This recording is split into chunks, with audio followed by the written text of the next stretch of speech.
Assalamualaikum warahmatullahi wabarakatuh. Perkenalkan, nama saya Indah Ramawati, NIM 2119083, kelas TKMB. Di sini saya akan menjawab pertanyaan dari soal UTS. Yang pertama yaitu mengapa mahasiswa PAI perlu mempelajari ilmu manajemen mutu terpadu. Kita ketahui bahwa manajemen mutu terpadu itu adalah suatu sistem yang digunakan atau dimaksudkan untuk menghasilkan produk atau barang secara ekonomis yang dikhususkan yang memuaskan persyaratan atau permintaan dari pelanggan. Adapun pengertian yang lain bahwa manajemen mutu terpadu adalah suatu pendekatan atau manajemen untuk meningkatkan kualitas, kompetitif, efektivitas, dan fleksibilitas dari semua organisasi yang disusun pada kepuasan pelanggan itu sendiri. Dan mengapa sih mahasiswa PAI itu perlu belajar ilmu manajemen mutu terpadu? Karena menjadi mahasiswa PAI itu nantinya itu akan menjadi seorang guru, dan seorang guru itu di dalam dunia pendidikan, khususnya lembaga pendidikan itu kan sebagai pelayanan jasa atau memberikan jasa kepada pelanggan, dan pelanggan di sini adalah siswa. Jadi gunanya apa? Gunanya agar kita itu sebagai guru bisa memanage atau bisa memberikan kualitas yang terbaik ketika memberikan pelayanan jasa kepada siswa, sehingga siswa itu bisa menerima pelayanan jasa kita itu secara puas, secara baik, dan kualitasnya itu tinggi, sehingga produk yang akan dihasilkan nanti itu memiliki kualitas yang tinggi dan tidak rendah ya. Dan manajemen mutu terpadu itu pun sangat berguna di dunia pendidikan ya. Gunanya apa? Selain pelayanan jasa, selain hasil dari produk itu meningkat karena pelayanan jasanya itu juga baik, dan proses atau sistem perencanaannya itu juga baik karena kita bisa memanage apa-apa saja yang perlu dilakukan untuk kualitas yang meningkat, seperti itu. Kemudian pertanyaan yang kedua adalah narasi dari pengertian perbedaan dan persamaan dari mutu absolut dan mutu relatif. Menurut Salis, mutu itu dikategorikan menjadi dua. Yang pertama ada mutu absolut dan yang kedua ada mutu relatif.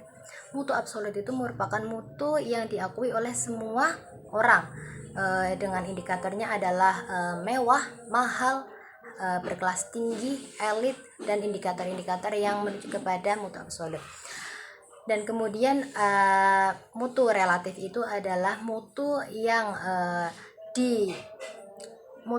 merupakan sesuai dengan jangkauan dari pihak-pihak masing-masing ya, sesuai dengan pihak masing-masing, sesuai jangkauan dari pihak masing-masing atau budayanya masing-masing.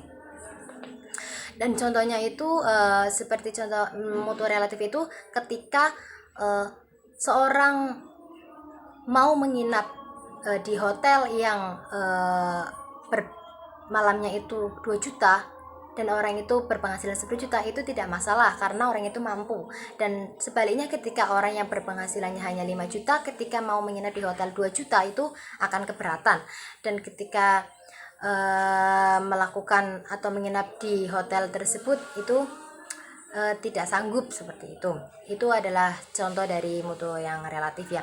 Dan contoh yang absolut itu ketika itu kan mutu absolut itu kan mutu yang diakui oleh semua orang ya. Contohnya itu kalau kita mengetahui adanya sekolah berstandar internasional dan kita akan memasukinya, namun kita tidak bisa menggapainya karena ada kualifikasi atau klasifikasi dari kita apabila akan memasuki sekolah internasional tersebut. Kemudian perbedaannya apa? Perbedaannya bahwa mutu absolut itu adalah mutu yang secara umum, mutu yang bisa diakui atau bisa diketahui oleh semua orang, dan mutu yang relatif itu adalah mutu khusus atau sesuai dengan jangkauan masing-masing pihak. Dan persamaannya bahwa mutu itu gunanya itu untuk meningkatkan kualitas barang atau produk yang dihasilkan oleh suatu organisasi. Kemudian soal yang ketiga adalah sejarah dari MMT ya, awalnya seperti apa. Jadi penggagas MMT ini berasal dari negara Amerika yang mana lebih berkembang di negara Jepang.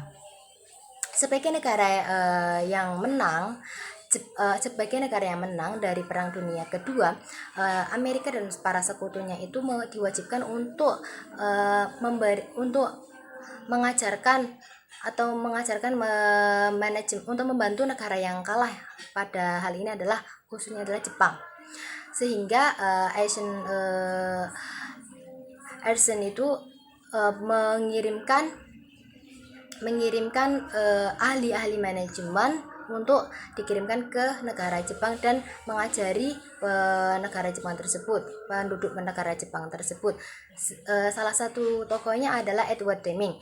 Keberhasilan Deming mengajarkan ilmu tersebut di negara Jepang menjadi pemicu negara Amerika untuk mengajak Deming mengajarkan ke universitas yang berada di negara Amerika tersebut. Adapun negara-negara yang mempelajari manajemen tersebut tidak hanya Amerika, namun juga Inggris dan Prancis. Sekaligus ada negara Asia ya, yaitu Singapura. Dan manajemen kontemporer tersebut sudah berkembang di banyak negara. Kemudian soal yang terakhir adalah yang keempat, yaitu konsep pelanggan di MMT ya, dimana pelanggan itu merupakan semua orang yang memakai jasa atau memakai produk dari suatu organisasi yang ditawarkan. Dalam konsep TGM bahwa pelanggan itu tidak hanya yang membeli ya, namun semua partner itu dianggap pelanggan, seperti itu. Dan pelanggan di sini di TGM itu dibagi menjadi dua, ada pelanggan yang internal dan eksternal. Contohnya dalam pendidikan adalah siswa itu bisa dianggap pelanggan yang internal sekaligus eksternal apabila siswa tersebut berkontribusi bersama-sama pihak sekolah untuk melakukan pelayanan jasa dan juga membuat atau menghasilkan produk dan juga siswa dianggap sebagai pelanggan eksternal apabila siswa tersebut pasif dan hanya menerima pelayanan jasa, tidak memproduksi barang, seperti itu. Itu yang disebut sebagai pelanggan yang eksternal. Contohnya itu siswa yang pasif, seperti itu. Mungkin hanya itu yang bisa saya jawab. Kurang lebihnya mohon maaf. Wassalamualaikum warahmatullahi wabarakatuh.